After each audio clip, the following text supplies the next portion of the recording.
안경사 국가고시 1타 강사 복쌤의 제37회 안경사 국가고시 난이도에 대한 평가를 해보는 시간을 가져보도록 하겠습니다. 물론 이번 시험은 3교시 문제가 비공개가 된 상태라서 3교시는 제가 여러 구독자님들의 질문이나 물어보는 사항, 기억력에 의존해서 문제를 좀 기억했을 때 어떤 키워드들이 나왔나를 가지고 생각했을 때 문제가 좀 난이도가 어떻게 나왔을 거다라는 것 정도를 예측한 거고요. 1, 2교시는 시험지를 직접 보고 하는 거니까 그거 생각하시고 봐주시면 감사하겠습니다. 자, 그러면 시작하도록 하겠습니다. 자, 우선 합격률은 작년도에 36회, 작년도에 이제 좀 바닥을 치면서 많이 저조되면서 올해는 조금 더 올라가지 않을까라고 생각을 하고 있거든요. 근데 이제 어쨌든 3교시가 비공개이기 때문에 지금 아직 확실하게 확인을 하지 못한다는 부분, 그리고 제가 전에도 말했지만 성인 재직자반 분들이 늘어나면서 이제 합격률이 좀 변동이 생길 수도 있을 것 같다라고 했던 부분 때문에 저희 올해 예상치는 72% 정도 예상합니다. 72% 정도, 작년에 비해서 한 5% 정도, 4.5에서 5% 정도가 올라가지 않을까. 좀 낮으면 여기서 플러스 마이너스 0.5% 정도의 플러스 마이너스 예상, 그러니까 71.5에서 한 72.5 정도 사이로 약 한 72% 정도의 합격률이 나오지 않을까 정도 생각을 합니다. 더 높아지지는 않을 것 같고요. 증가되는 부분, 긍정적인 요인, 부정적인 요인 다 생각했을 때도 한 이 정도 생각하고요. 평균적인 성적은 한 169점 정도 나올 것 같습니다. 169점 정도, 170을 넘지 못할 것 같고요. 169점 정도 선에서 정리되지 평균 점수가 나오지 않을까 이렇게 생각합니다. 작년보다 나아지지만 그래도 합격률이 높았던 74% 정도 찍었던 171점 정도까지는 가지 못할 것 같습니다. 저 개인적인 예측치니까 요거는 결과 나오면 한 번 더 보고 판단해 보도록 할게요. 자, 이제 과목별, 교시별, 그 중에서도 과목별 내용, 난이도를 보게 되면 제가 직접 문제지를 받아서 한번 풀어봤는데 난이도는 별 5개 해서 여기가 이제 가장 어려운 거고요. 어려움이고 숫자가 난이도가 낮을수록, 수치가 낮을수록 좀 쉬움이라고 생각해 주시면 되겠습니다. 이거 이제 개개인마다 체감하는 난이도는 다를 수 있어요. 근데 이제 제가 최근 기출 문제와 비교했을 때, 앞에 5개년차와 비교했을 때 난이도를 평가하는 거니까 본인의 생각과 다르다 하더라도 그냥 너그럽게 봐주시면 감사하겠고요. 자, 그래서 저는 기본적으로 해부학은 그냥 항상 일반적으로 질문하던 것들이 나와서 별을 난이도를 2점을 주려고 했었으나 일부 한 두세 문제 정도에서 약간의 조금 생각을 해야 되고, 공부를 가볍게 했으면 헷갈릴 수 있을 만한 문제들이 몇 문제, 한 세네 문제가 있어서 이제 그걸 고려해서 2.5점 정도, 그러니까 뭐 크게 어렵지도 나쁘지도 않은 저는 소소한 난이도가 되었다라고 생각하고요. 저는 생리학은 한 3.5점 정도의 난이도라 생각합니다. 약간의 어려움, 확 어려움은 아니고요. 중에서 중상 사이, 중상 정도 되는 어려운 난이도였다라고 생각합니다. 이게 문제를 풀어보니까 조금 질문 답안지 내용이 조금 더 세분화되어 있다던가, 아니면 보통 이때까지는 근육을 물어봤을 때 한쪽 근육만 물어봤는데 이제는 양쪽을 동시에 물어본다던가, 이런 식으로 조금 한 번 더 생각을 해야 되는 것들을 이제 많이 언급을 해 놓았기 때문에 저는 난이도는 생리학의 난이도, 안과학 중에는 얘가 가장 좀 난이도가 있었다라고 생각합니다. 그리고 안과질환은 난이도를 2점을 주고 싶은데 기존에 나와야 될 거라 예상했던 부분들이 거의 다 나왔고, 제가 기출 분석을 할 때도 이런 거 나와야 되지 않을까라고 생각했던 부분들이 거의 다 나왔습니다. 그래서 제가 시간이 좀 부족해서 안과학은 기출 영상을 올리지 못했던 것 같은데 제가 특강이나 일반 수업 중에는 그런 얘기를 뭐 모이고 라이브 시간이나 이런 적은 한 적이 있거든요. 보고트 고연하기 하라다병 이제 나올 때 됐다. 왜 이 중요하다라고 하는 것들이 이때까지 안 나왔냐. 그 다음에 각막에서는 검열반 군날개 이런 것들이 너무 많이 나왔으니 이제는 노년환 정도도 나올 수 있지 않을까라고 했는데 진짜 노년환이 나왔기 때문에 좀 예측할 만한 수준의 문제였다라는 것 때문에 난이도는 별 2개를 주도록 하겠습니다. 자, 이번엔 재료학은 그냥 난이도 2.5 정도 돼서 뭐 크게 어렵지도 크게 쉽지도 않고 나오던 문제들이 반복적으로 나왔다. 그래서 얘는 그냥 중간 정도, 딱 절반의 난이도를 주도록 하겠습니다. 자, 다음에 이제 광학인데요. 광학 삼형제인데 제가 봤을 때도 광학 삼형제가 그나마 1교시 문항 중에서는 가장 난이도가 높았다라고 생각을 합니다.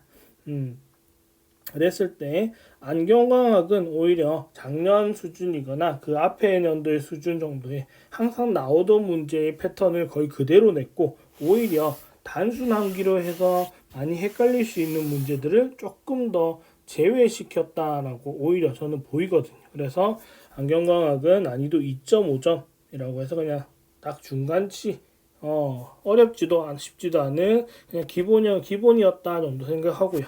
오히려 기하광학은 한 3.5점 정도입니다. 자, 기하광학도 나올 문제가 많이 나오긴 했지만 문제 설명, 문제를 물어보는 질문지나 답안 가지가 전에 비해서 전에는 뭐 35회나 그 앞에 36회 시험 같은 경우는 눈에 딱 보이게 문제를 줬다면 이번에는 한 번 더 제대로 읽지 않으면 함정이 있을 만한 요소들을 좀 파놨어요. 그래서 난이도 3.5. 물리광학은 5문제밖에 안 되지만 기존에 거의 나오지 않았다고 하는 파동방정식, 그 다음에 평강도 뭐 30도니까 쉽게 계산할 수 있는 8분의 3 계산할 수는 있지만 그 전에 그동안 계산 문제가 생각보다 많이 안 나왔던 과목인데 계산 문제가 나왔고 그 다음에 이런 것들이 조금 더 그다음에 그 코팅 렌즈도 계산하는 문제가 나와서 오히려 쉬울 수도 있지만 함정 요소들이 있어서 저는 난이도가 3.8점을 줬습니다. 이거는 제가 3.8점 정도 난이도를 줬습니다. 그나마 광학 중에는 물리기하가 좀 난이도가 있는 편이다라고 생각하고요. 생각보다 좀 부담스럽게 느껴졌던 분들이 있을 겁니다. 물론 광학을 잘하면 전부 다 쉬울 수 있지만 광학을 기출만 가지고 공부했으면 이 기하나 물리는 난이도가 낮은 문제는 일반적이었지만 좀 높은 까다로운 문제들이 종종 있어서 난이도가 그렇게 쉽게 느껴지지는 않았을 거다 생각을 해서 난이도를 이렇게 평가했습니다. 자, 다음에 2교시를 보게 되면 법규나 저는 조제가온 같은 경우는 난이도 2점을 줬습니다. 오히려 저는 법규는 작년에가 좀 의료법에서 까다로운 문제가 있어서 그렇지 올해 의료법이나 의료기사 문제는 그냥 전형적인 쉬웠던 해의 기출문제 수준 그리고 모의고사 회차에서도 좀 쉬웠던 회차의 문제 수준이기 때문에 그리고 의료법 바뀌었던 것들에 대한 것도 전혀 언급되지 않았습니다. 그래서 오히려 저는 난이도를 2점으로 체크했고요. 그 다음에 조제 및 가공도 크게 뭐 변수가 없었고 그냥 오유 문제가 많이 나왔다라는 것과 그 다음에 작년에 실기에 나왔던 그림 형태의 문제들을 오히려 2교시에 옮겨놓은 것과 같은 느낌이었습니다. 그래서 기출문제를 많이 봤던 많이 봤던 학생들이라고 하면 오히려 2교시의 조제가공은 저는 쉬웠을 수도 있을 거라 생각을 합니다. 그래서 난이도 2점을 줬고요. 그 다음에 안광학 기기는 2.7점을 줬습니다. 중간보다 조금 더 어렵게 주긴 했는데 요거는 그렇게 됐던 이유는 난이도 자체는 어렵지 않으나 질문지 자체가 조금 까다로울 수 있는 질문지가 있어. 그러니까 답안 가지가 있어가지고 저는 안광학 기기는 2.7점 난이도를 부여하도록 하겠습니다. 자, 다음에 이제 굴절 시기능 콘택트 렌즈는 전반적으로 난이도가 뭐 그렇게 높진 않아요. 굴절 시기능은 2.5점, 2.7점 정도고 콘택트 렌즈는 3.5점 정도입니다. 시기능 이상이 낮은 이유는 시기능 이상 자체의 과목은 어려운 게 맞아요. 어렵게 느끼는 게 맞는데 이 문제의 난이도나 문제의 익숙함이 예전에 요거 익숙함 때문에 그렇습니다. 너무나도 익숙한 문제 유형이 너무나도 계속 나왔다. 라는 것 때문에 시기능 이상은 난이도가 그냥 학생들이 체감할 때 그냥 시기능 이상 과목 자체가 부담스럽다는 걸 제외하고 익숙함이고 이 문제 이 정도면 할만한데 수준이면 충분히 할만했을 거고요. 굴절검사는 0.2점 정도가 더 올라간 이유가 중간에서 0.2점 정도 더 높아진 이유는 맨 문제에서 이거 수험생들이 요거 조금 잘못 이해하고 있으면 충분히 답을 틀릴 만한 문제들이 종종 있어요. 그래서 그런 것들을 좀 생각을 해서 0.2점을 더 올려 중간보다 더 높여서 2.7점 난이도를 생각했고요. 콘택트 렌즈는 3.5점으로 제가 배치를 했습니다. 3.5점으로 배치를 한 이유는 전체적인 문항 수준 자체가 그냥 국시 기출이나 또는 우리가 모의고사 사설 모의고사를 친다고 했을 때 우리가 이 정도 문제는 학생들의 오답률이 조금 50% 수준 정도 될 만한 문제들을 쭉 모아놓았던 느낌이에요. 물론 그 중에서 쉬운 문제도 있지만 전반적인 느낌은 좀 정답 수준이 한 50% 수준 정도의 문제를 쭉 나열한 정도의 수준이었기 때문에 저는 콘택트 렌즈가 2교시에서는 콘택트 렌즈가 가장 난이도가 높게 느껴지지 않았을까. 원래 좀 부담스러워하는 과목인 것도 있지만 그 중에서도 문제 수준이 조금 더 까다로운 편이었다라고 생각을 합니다. 그래서 4점 이상 넘어와서 어렵다가 아니고 3.5점 정도 돼서 조금 부담스러울 수 있다 정도로 체크하도록 하겠습니다. 자, 그 다음에 3교시는 다시 한번 말씀드리지만 요거는 제가 실제 문제를 볼 수는 없었고요. 대신 요거를 예측해보고 키워드만을 많이 봤을 때 이런 문제들이 나왔으면 요런 정도의 난이도 체감을 하겠다 싶은 생각을 제 나름대로 한 거니까 그렇게 생각하시고 봐주시면 좋겠고요. 자, 여전히 시기능 이상이랑 콘택트 렌즈는 학생들 스스로 항상 부담스러워하는 과목이기 때문에 2.5 조금 더 난이도가 있을 거라 생각해서 3점으로 부여했고요. 다음에 조제 및 가공이 2.5점보다 좀 더 높아졌던 이유도 그냥 그동안은 우리가 프리즘 시닝이라고 하게 되면 그냥 베이스 다운 이런 것들만 우리가 암기하고 넘어갔었을 텐데 그거를 어디서 측정해야 되냐, 그러니까 조금 더 디테일하게 물어봤다는 겁니다. 좀 더 디테일하게. 그 다음에 회선 사이도 문제가 나왔죠. 그다음에 라스법 당연히 나왔을 거고, 그다음에 이제 시기능에서는 시기능 훈련이라고 하는 블록 스트링 문제도 나왔고, 그래서 좀 낯선 문제, 생소한 문제들이 있었을 거예요. 생소한 문제들이 있었을 거라서 난이도를 3점으로 체크를 했습니다. 그러니까 절대 어렵진 않았다라고 생각을 하거든요. 그 다음에 조제 및 가공 2.7점 정도 되고, 그 다음에 굴절 검사 2.5, 상품 지식은 2.2점 정도 돼서 상품 지식 문제는 그냥 그동안 나왔던 것들 수준이었다. 기출만 잘 봐도 충분했을 거다라고 생각을 합니다. 그래서 제가 전체적으로 난이도를 노란색으로 했던 과목별 중에서 노란색이 가장 쉽다고 느끼는 건데, 이런 과목들은 기출만 열심히 봤어도 충분히 한 70% 이상의 정답률을 맞출 수 있었다, 득점할 수 있었다라고 생각하는 문제들이고, 붉은색, 빨간색으로 해놓은 거는 공부를 그러니까 제대로 하게 되면 한 60-70% 나오겠지만 기출 형태만 가지고 공부를 했다면 한 40%에서 50% 정도 점수가 나올 것 같은 난이도일 때는 3점, 그보다 낮으면 3.5점 이렇게 예상을 한 거니까 난이도 보시고 본인들이 직접 쳐봤던 수험생들 여러분들이 스스로 느꼈던 난이도와 한번 생각해 보시면 비교해 보시면 좋을 것 같습니다. 자, 그래서 이제 합격자 기준으로 볼 때 1교시 85문항, 2교시 법규 20, 나머지 85문항, 그 다음에 3교시 60문항에서 예상 점수대를 보게 되면 제가 예측하는 바 1교시는 한 57점 정도의 평균 점수가 나올 것 같습니다. 안과학에서 점수를 좀 받아내고 재료학까지 해서 총 50문제에서 점수를 최대한 받아내고 그 다음에 광학에서 점수 좀 빠지는 부분 또 빠지고 익숙한 부분들이 익숙해지면 문제를 맞추고 이러다 보면 한 57점에서 플러스 3점 정도 위아래가 될 것 같습니다. 그래서 이 정도.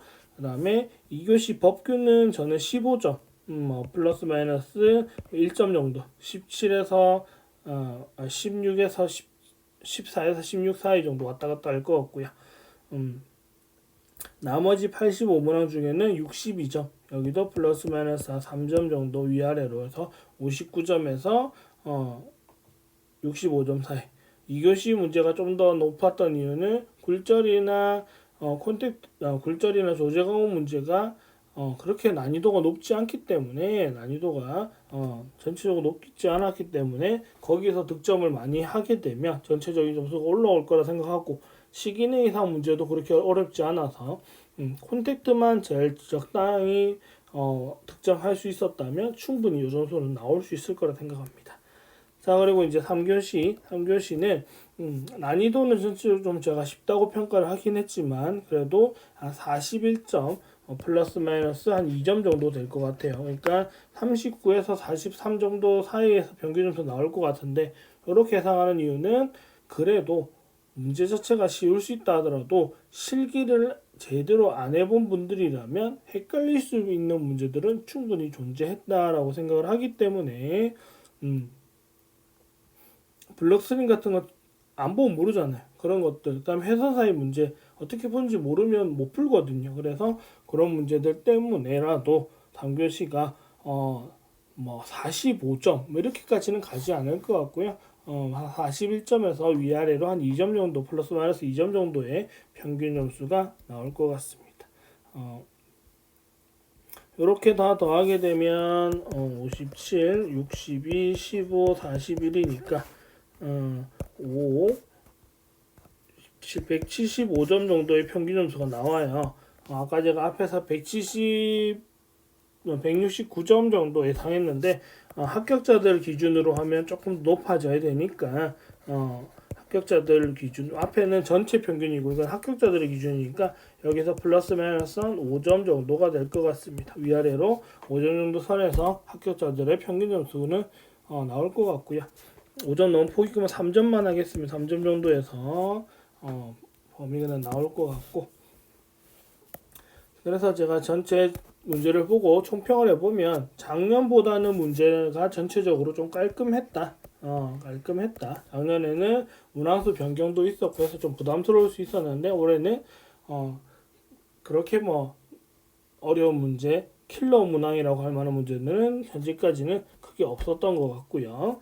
그 다음에 임상 응용보다는 기본 개념 용어 해석에 좀 더 집중을 하는 문제 같았다. 작년에도 이 얘기를 했지만 이게 계속 가는 것 같습니다. 그리고 누가 잘하는지가 아니고 기본을 아느냐라는 문제 때문에 비슷한 유형을 시험 자체에서도 비슷한 유형의 문제를 많이 표현했던 것 같습니다. 오유를 꼭 알아야 되니 오유를 알고 있는 게 중요하니까 오유에 관련된 문제를 많이 낸다거나 아니면 실제로 거기 포인트가 뭐 하는지 실제 설계점이 어떻게 만들어지는지 인점 어디다 찍어야 되는지 이런 것들이 나왔던 것 같고요. 다음에 실기형 문제에서는 결과가 아니고 과정에 관한 문제가 좀 늘어났습니다. 그래서 이제는 결과만 외워가지고 판단하는 것이 아니고 중간 과정에서 어떻게 문제를 어떤 과정이 있어야 되는지 어떤 세팅을 해야 되는지 어떤 걸 확인해야 되는지 이런 것들의 문제들이 조금씩 늘어나고 있다라고 생각을 하고요. 그리고 직구 70% 변하고 30%라는 말은 그냥 순수하게 너 이거 알아? 라고 대놓고 물어본 문제가 70% 그러니까 합격을 결정지을 수 있는 70% 문제는 그렇게 줬고요. 변하고 30%는 너 요건 아는 것 같은데 혹시 요것도 살짝 곁다리로 알아? 이런 식의 문제를 준 것 같아요. 그러니까 살짝 A에서 B까지 가는데 이렇게 갈 수도 있고 길을 이렇게 갈 수도 있잖아요. 그러면 이때 직구라는 말을 이렇게 던져주지만 변하고는 약간 이렇게 틀어서 줘요. 결국 도착은 하지만 약간 틀어서 설명을 하고 조금 길게 설명하다 보니까 여기에서 함정 포인트들을 만들어내게 되는 거죠. 그래서 이런 것 때문에 변하고 한 30%, 25에서 30% 정도의 문제수가 문항이 이런 변화구 문항들이었다라고 저는 생각합니다. 그래서 요 30%를 얼마나 잘 이겨냈느냐, 이 직구를 얼마나 정확하게 캐치를 했느냐에 따라서 합격 여부가 결정될 것 같습니다. 자, 그리고 저는 올해가 이제 PBT의 마지막 시험이죠. 종이로 치는 페이퍼로 치는 마지막 시험이고요. 내년에 컴퓨터로 시험 치잖아요. 그래서 내년 CBT 시험을 앞두고 왠지 재수생 줄이기라는 느낌을 좀 받았습니다. 저는 오히려 올해는 난이도가 절대 작년보다 많이 쉬울 것 같다는 생각 안 했었는데 생각보다 문제는 작년보다 난이도는 좀 더 쉬운 편이었다라고 생각하는데 그게 내년에 이제 CBT로 시험 치다 보면 컴퓨터로 시험 쳐야 되다 보니까 컴퓨터 프로그램이나 컴퓨터 숫자나 장소나 이런 것들 제약이 생길 수밖에 없어요. 그래서 재수생을 더 만들면 안 좋은 거죠. 그래서 재수생 줄이기라고 해서 난이도를 조금 조정하지 않았을까, 난이도 조절을 실패하지 않았을까라고 저는 생각을 합니다. 자, 그리고 기출 문제를 비공개했습니다. 3교시는 수험생들한테도 비공개이고요. 1, 2교시는 수험생들은 시험지를 들고 집에 가지만 문항은 온라인상에서 다운받을 수 있는 문항을 공개를 안 했습니다. 그 말은 지금 전체적인 기출 문제를 비공개를 하겠다라는 건데 내년에는 CBT로 시험 치게 되면 시험지 자체가 없으니까 아마 내년에는 전체 문항을 예전처럼 비공개를 하지 않을까라고 생각을 하거든요. 그게 저는 지금 이게 올해까지 어쨌든 6년차, 6개년도에 기출 문제가 공개가 되면서 난이도 조절의 어려움을 조절하는데 어려움이 생길 수밖에 없어요. 왜냐하면 문제가 공개되어 있다 보니까 너무 디테일한 문제, 너무 어려운 문제를 내버리면 이게 뭐 이런 문제를 내냐 이렇게 원성이 맞는 말이 나올 수밖에 없어요. 그러다 보니 계속 기출 수준의 문제들을 계속 낼 수밖에 없었다라고 생각하거든요. 그래서 그런 조절의 어려운 문제를 해결하기 위해서 이제는 예전처럼 기출 문제를 비공개하는 걸로 결정을 한 것이 아닐까라고 저는 생각을 합니다. 그래서 예전 문제가 어렵다라고 뭐 많은 교수님들, 선배님들, 뭐 저도 그렇고 그렇게 하는 얘기는 예전에 문제가 비공개되어 있기 때문에 진짜 난이도 어려운 문제는 학생들이 뭐 모르잖아요. 그냥 학생들의 기억이지 정확하게 판단을 못 하잖아요. 그러니까 어려운 문제도 많이 냈고 생각보다 좀 엉뚱한 문제도 많이 나오고 이랬었는데 이제는 그런 게 이제 거의 없었죠. 그러다 보니 출제하시는 분들도 부담이 될 수밖에 없고 임상에서 중요한 부분들을 이게 왜냐면 학교별로 모두 똑같은 교수들이 똑같은 자료를 가지고 수업하는 게 아니다 보니까 어쩔 수 없이 잘 되는 부분이 있을 수도 있고 잘 안 되는 부분이 있을 수도 있어요. 그래서 그냥 누구나 다 설명했을 것 같은 내용들을 문제로 낸 거죠. 그러다 보니 난이도 조절에 실패했다고 저는 생각하거든요. 그래서 출제위원분들도 문제 내기 어려워졌다라는 것 때문에 내년에는 아마 비공개를 하지 않을까, 전체 비공개를 하지 않을까 싶고요. 컴퓨터로 시험 치면서 문제 난이도도 조금 더 올라가지 않을까 이렇게 생각합니다. 그래서 저의 총평은 작년보다 문제는 좀 깔끔해서 전체적인 합격률은 올라갈 것 같다. 하지만 그렇다라고 75% 이렇게까지 나오지는 않을 것 같다라는 것이 저의 복습의 총평이었습니다. 그래서 이건 이제 저 개인적인 생각일 뿐이고 여러분들의 생각이 혹시 다르다라면 댓글로 또 남겨주시면 제가 선심성의껏 제가 반성할 건 반성하고 받아들일 건 받아들이고 질문 받을 건 질문 받고 그렇게 하도록 하겠습니다.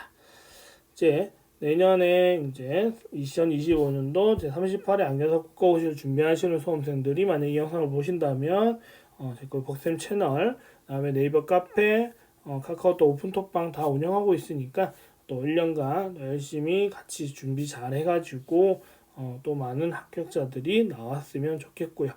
이제 최종 모의고사 2024년 버전이 나왔고 올해 사용했고 방학 동안 제가 또 노력하면 2025년도 버전이 될 수도 있을 거니까 이거는 또 제가 노력해야 될 부분이라서 혹시 나온다라고 하면 또 많은 관심 보여주시면 감사하겠습니다.